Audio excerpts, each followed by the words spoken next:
Olá a todas e a todos e bem-vindos a mais um episódio do nosso podcast Sol Speaks dedicado à saúde e segurança no trabalho. Hoje falamos de algo que cada um de vocês manuseia todos os dias: os equipamentos de proteção individual.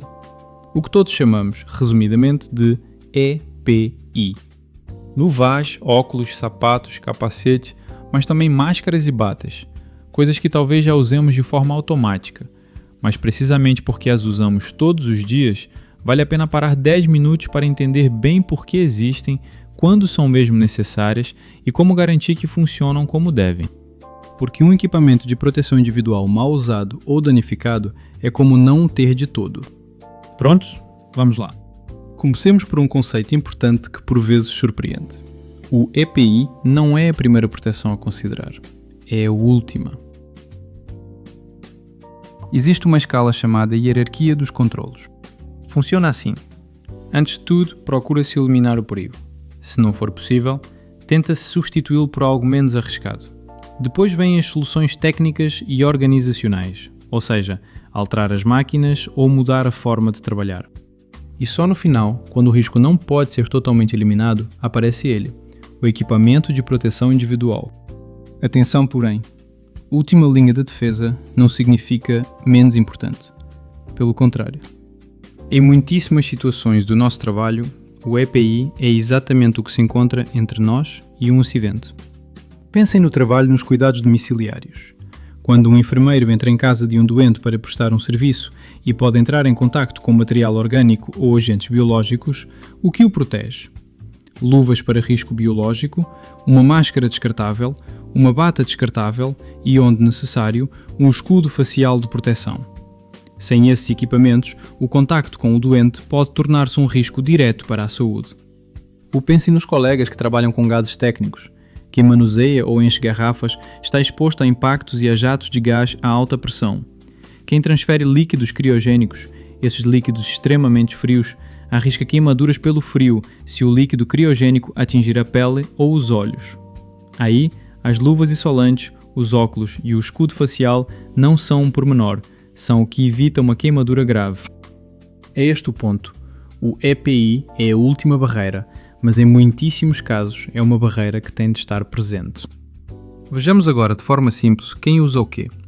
Começamos pelo setor Home Care e depois fazemos uma panorâmica sobre as outras principais figuras do grupo: quem trabalha com garrafas, quem transfere líquidos criogênicos, motoristas e técnicos. Comecemos pelos operadores Home Care. Quando pode haver exposição a material orgânico ou a agentes biológicos, a dotação típica é luvas para risco biológico, máscara descartável. Parece simples, e de facto é, mas é precisamente esta combinação que vos mantém seguros nas situações do dia-a-dia. Passemos agora às outras atividades.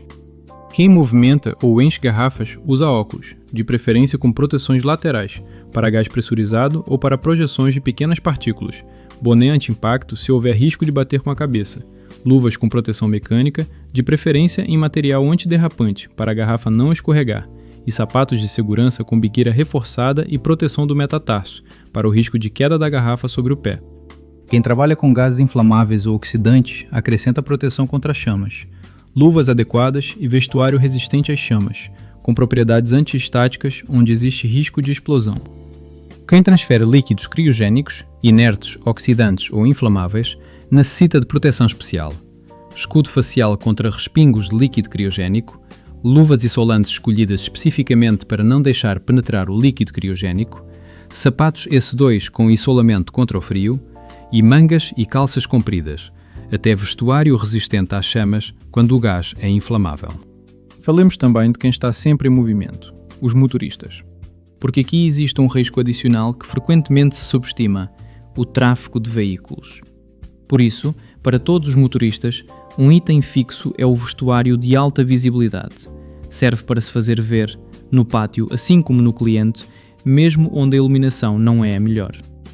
Os motoristas de autotanques de gases liquefeitos e líquidos criogênicos, no momento da transferência no cliente, estão expostos ao frio e à alta pressão.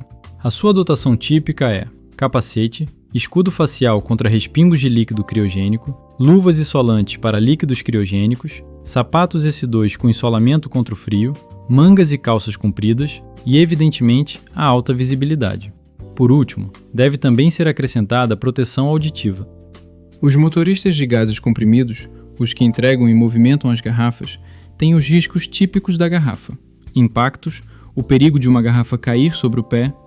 Para eles, óculos com proteções laterais para proteger de projeções de fragmentos, capacete ou boné anti-impacto quando há risco de bater com a cabeça, luvas com proteção mecânica e anti-impacto, sapatos ST2 com proteção do metatarso e a alta visibilidade.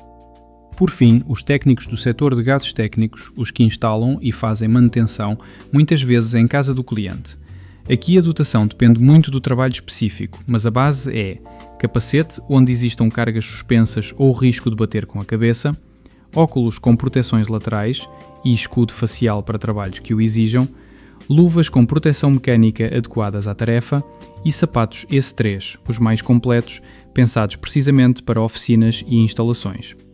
E atenção, para atividades específicas são necessárias proteções dedicadas. Para trabalhos elétricos, luvas e vestuário adequados ao risco elétrico e ao arco elétrico. Para soldadura ou corte, proteção contra chamas. É sempre a avaliação do risco da tarefa que tem a última palavra. Como podem ver, cada atividade tem a sua dotação. E não é uma escolha aleatória, nasce sempre de uma avaliação de riscos feita no local de trabalho real. Agora uma parte que diz respeito a todos nós de perto, as obrigações. Porque a segurança é um pacto de dois lados. De um lado estão vocês, os trabalhadores. O que devem fazer? Usar os EPI que vos são fornecidos, seguindo as instruções recebidas e não os modificar nem adulterar. Verificar que o equipamento está intacto e em bom estado antes de cada utilização. Comunicar imediatamente ao seu responsável qualquer defeito ou dano. E conservar os EPI corretamente quando não os utilizam. 4 coisas simples, mas fundamentais. Do outro lado está a empresa, a Sol. O que deve garantir? A Sol tem a responsabilidade de colocar em prática as regras de segurança com procedimentos locais precisos. Isso significa fazer a avaliação de riscos, escolher os EPI adequados para cada atividade, fornecê-los e formar-vos sobre como utilizá-los. E aqui um ponto importante. Antes de usar um EPI pela primeira vez, devem receber formação. Deve ser-vos explicado de que perigo esse equipamento vos protege, quando e onde utilizá-lo, como colocá-lo e retirá-lo corretamente e como cuidar dele. Para alguns equipamentos mais complexos, por exemplo os aparelhos de respiração autónoma, a formação é ainda mais aprofundada. E se algo não dá no trabalho, um novo produto, uma nova atividade, um novo ambiente, a empresa deve rever quais os EPI necessários. O risco muda e a proteção deve mudar com ele. E chegamos à última parte, talvez a mais concreta de todas. Como sei se o meu EPI ainda está em boas condições? A regra de ouro é uma só. Verifica-se antes de cada utilização. Sempre. Não uma vez por semana, não quando nos lembramos. Sempre. O que verificar na prática? Nas luvas. Procurem cortes, buracos, rasgões, pontos desgastados. Uma luva biológica com um furo já não protege. Uma luva criogénica com uma costura rota deixa passar o frio. Nos óculos e escudos faciais. Lentes riscadas, fissuras, elásticos frouxos. Se não veem bem ou não aderem, não estão a cumprir a sua função. Nas máscaras e batas descartáveis. Chamam-se descartáveis por uma razão. Usam-se uma vez e deitam-se fora. Não se reutilizam. No calçado, sola gasta ou lisa. E lembrem-se que todas as solas devem ser antiderrapantes, biqueira amolgada, costuras abertas. Se encontrarem algo que não está bem, a regra é simples. Não o utilizem e comuniquem. Para a limpeza, manutenção e conservação, há que seguir sempre as instruções do fabricante. Não inventemos métodos próprios.